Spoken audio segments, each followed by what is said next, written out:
Assalamualaikum warahmatullahi wabarakatuh.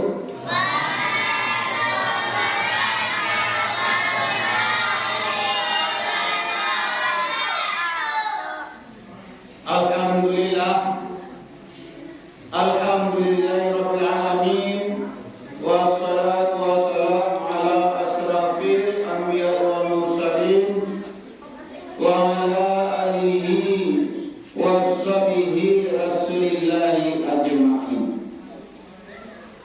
Asyhadu an la ilaha illallah wa asyhadu anna Muhammad abduhu wa rasuluh alladzi la nabiyya ba'dah. Yang sama-sama kita hormati Bapak Pengurus Musara beserta jajarannya, kemudian kepada Bapak Ibu kaum muslimin, kaum muslimat, sidang jamaah salat tarawih yang berbahagia. Bersyukur kita kepada Allah Subhanahu wa taala. Alhamdulillah telah sempat hadir di musala yang kita cintai ini dalam rangka berbaktiah kepada Allah. Walaupun yang hadir pada hari ini sebanyak 6.000, dan alhamdulillah Bapak Ibu yang berbahagia, musyawarah tetap penuh sampai ke tepi. Kemudian selawat kepada Nabi Muhammad sallallahu alaihi wasallam. Baik Bapak Ibu kaum muslimin, kaum muslimat yang berbahagia, sabayun itu berjudul tausiah Ramadan kita sebagaimana yang telah disampaikan oleh anak kita tadi.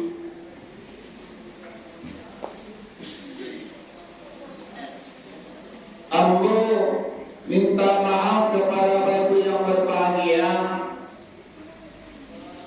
kok taraso panik dulu Bapak Ibu beko demandanga ceramah ambo, ndak usah di layangan sulit kamu go Ustaz 5 menit lagi selesai, ndak perlu Pak. Jadi Pak caranya Ustaz cukup batuat ndak 3 kali atau sekali surah. Ambo paham betul. Berarti kalau kami itu tidak perlu sulit Pak. Bantu saya kau selesai dan mengerti mah. Assalamualaikum warahmatullahi. Bapak Ibu kaum muslimin, kaum muslimat yang berbahagia. Apa judulnya tadi nak?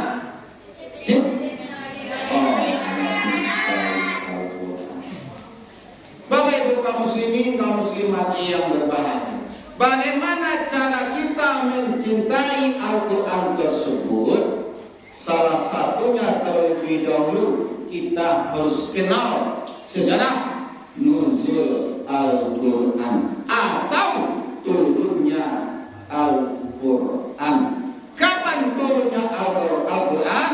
Menurut mayoritas ahli sejarah mengatakan turunnya Al-Quran itu terdapat dalam surat Al-Alaq ayat 1 sampai 5. Ada yang mengatakan turunnya Al-Quran itu tanggal 7 Ramadan. Ada yang mengatakan turunnya tanggal 9 Ramadan. Ada yang mengatakan turunnya Al-Quran itu 17 Ramadan. Dan ada juga yang mengatakan turunnya Al-Quran itu 27 Ramadan. Tanggalnya berbeda-beda, tetapi bulannya tetap bulan Ramadan. Bapak Ibu kaum muslimin, kaum muslimat yang berbahagia, kapan turunnya Al-Quran itu? Turunnya Al-Quran itu ketika Nabi Muhammad SAW berada di Gua Hira. Mana Nabi di Gua Hira itu Pak Bu? mengasingkan diri. Maka Nabi mengasingkan diri, yakninya menghindarkan diri dari perbuatan maksiat yang dilakukan oleh kaum umat Nabi Muhammad yang berada di Mekah atau kaum kafir Quraisy. Tak tahan Nabi Muhammad mencari bahwa Nabi menyendiri ke Gua Hira bertahanus. Pada suatu malam, Pak, yang banyak pendapat ahli sejarah itu pada 17 Ramadan, di malam hari itu Nabi berada di dalam Gua Hira. Nabi pun nyopabik dengan malaikat Jibril. Sambil nyopabik Nabi dengan malaikat Jibril, Pak, doa kata malaikat Jibril, Iqra. Anak kata Nabi, ambo tidak bisa membaca. Iqra. Nyulang dengan Nabi balik, ambo tidak bisa membaca. Semakin arek pabrik malaikat Jibril ko, Pak, sampai tasasa anak Nabi, Iqra. Atau malaikat Jibril nyulang dengan Nabi, Iqra. Sampai ayat 5 lapih pabrik malaikat Jibril ko, Pak, Nabi Muhammad turun dari Gua Hira tadi, baik pulang ibu di rumah menggigi. Assalamualaikum. Waalaikumsalam. Membuka pintu Siti Khadijah. Pak, anak kata Nabi, Zambiluni. Apa tu makasih salimnya nambo Khadijah. Nak tanya Pak Nabi ko dek Siti Khadijah, langsung diambil kain tabah disalimnya Nabi ko. Kira-kira kalau Khadijah ini kira-kira Pak, pulang awak tanah hari jam 2 malam menggigi madam. Anak kata Khadijah, menggigi kena tentagan dari matimu mah. Aku kerja ini, tapi istri Nabi tak ditanya zambiluni langsung disalimnya. Alah tanam jiwa Nabi, Pak, langsung tanya dari Khadijah, suamiku, wahai junjunganku, anak tak jadi. Nyotarang dek Nabi, Pak, Siti Khadijah kok. Anak kata Nabi, aku tadi di Gua Hira nyopagi are-are dia suatu makhluk dinyo berbicara, Iqra. Nak tahu aku sian dan nama wajib ambil itu sian dan datang, tidak tahu kata Nabi Muhammad. Anak kata Siti Khadijah, wahai junjunganku, mungkin yang datang itu adalah makhluk Allah untuk berbahan umat selanjutnya nanti.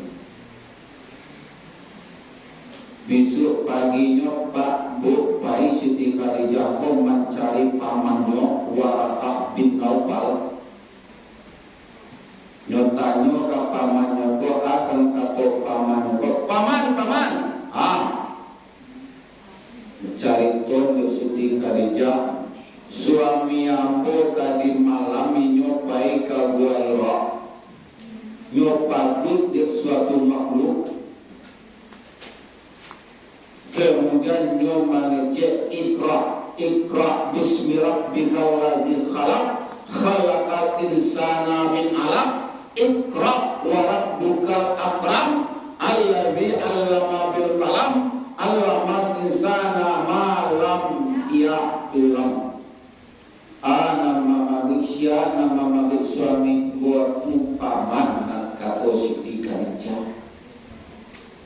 Menurut ilmu nampaman ketahui, menurut buku nampaman baca, siatu nanda tantul. Jadi paman Siti Khadijah itu namanya Waraqah bin Naufal, Pak yang berbahagia, inyo matunya betul. Bagus betul matunya rajin membaca kitab Injil, kitab Taurat. Sebelum Al-Quran diturunkan di kitab Injil yang asli itu kan diterangkan pada akhir masa akan turun Nabi yang terakhir yang bernama Muhammad, yaitu Ahmad. Nota bahwa wahai Khadijah, yang datang itu adalah Naus. Ya, Naus. Jadi nama lain Pak, di waktu dahulu malaikat pun namanya Naus. Bahwasanya yang datang itu adalah malaikat Allah, yang diucapkan oleh malaikat itu adalah firman Allah. Jadi wahai keponakanku, bahwasanya engkau adalah pendamping hidup seorang nabi, maka berbahagialah engkau wahai keponakanku. Baik Pak Bu, nyuagi taulah di Siti Khadijah ke suaminya kan Nabi Muhammad tentang pemberitahuan yang disampaikan oleh Waraqah bin Nawfal tadi, baru senang hati Nabi Muhammad. Kemudian soalnya Bapak Ibu yang berbahagia, turun lagi surat yang kedua, ya ayyuhal mudaththir qum wazir, sampai ayat 7 Pak. Sampai umur 63 tahun Nabi menerima wahyu, mulai dari surat An-Nahl sampai terakhir surat At-Taubah yang kedua.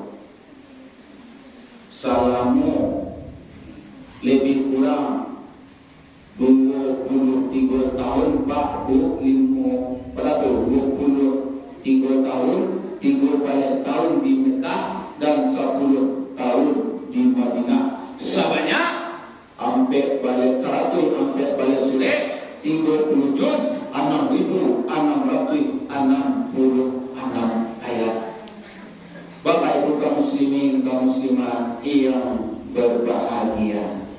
Kemudian Bapak Ibu yang berbahagia, tip yang kedua untuk mencintai Al-Quran adalah kita jadikan Al-Quran itu sebagai petunjuk.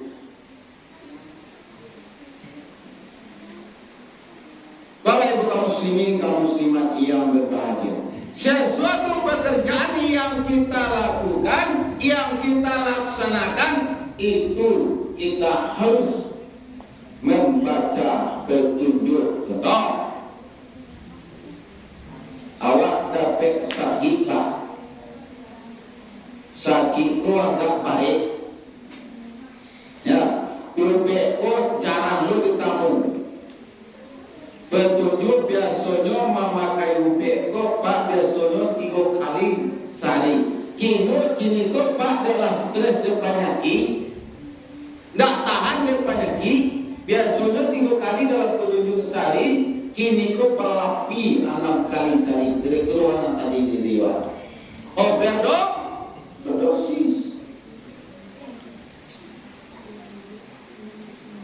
Jadi Bapak Ibu yang berbahagia, kalau dalam kehidupan kita sehari-hari kita tidak berpedoman kepada Al-Quran, ayo kacau juga Pak.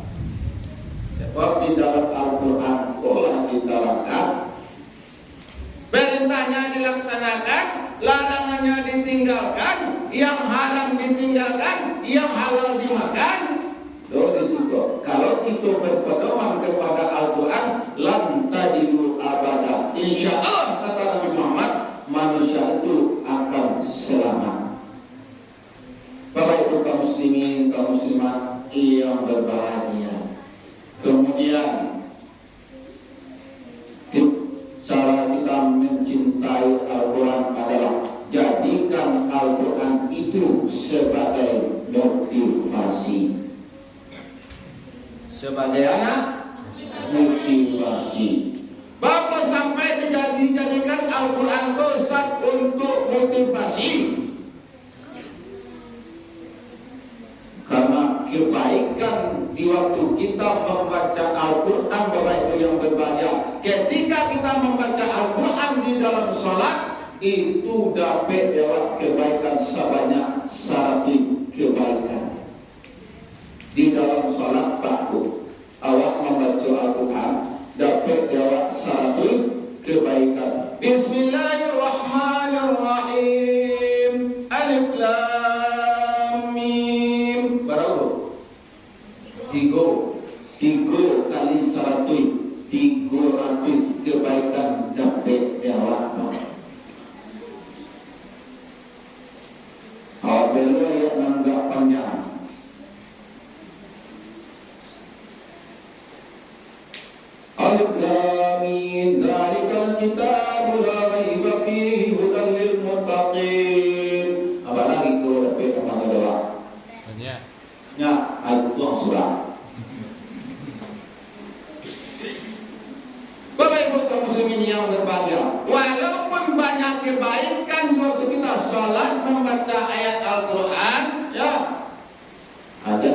Cipolo membaca Al-Quran itu di waktu sholat panjang Pak Bu.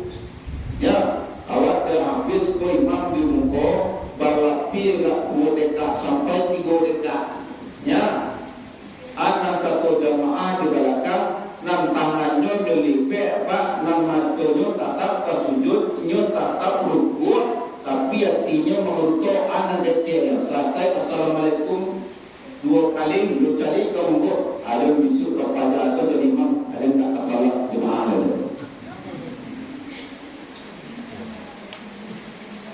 Jadi baca Ustaz.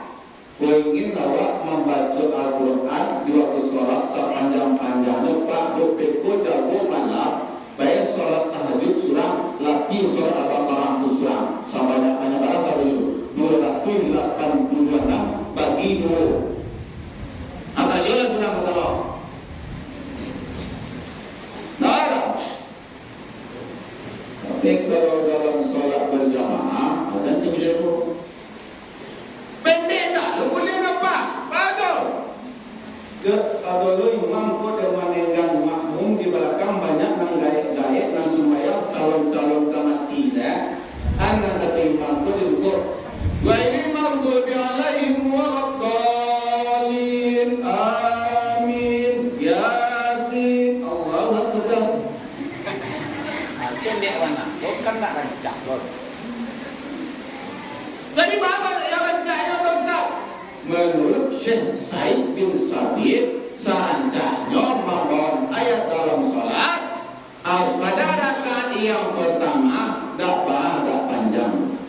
Tujuannya supaya jamaah dan jauh sampai tinggalnya bisa mendapat rakaat pertama, atau kalau dan jamaah dan kakinya tiga mainkan berjalan lambat berjalan dapat dengan rakaat yang pertama. Itu di dalam salat. Kemudian kita membaca Al-Quran, ya, tetapi tidak dalam salat, cuma diawali dengan berwudu. Kalau di dalam salat satu kebaikan, kemudian di luar salat tetapi diawali dengan berwudu, Pak dapat diawat kebaikan sebanyak 50 kebaikan.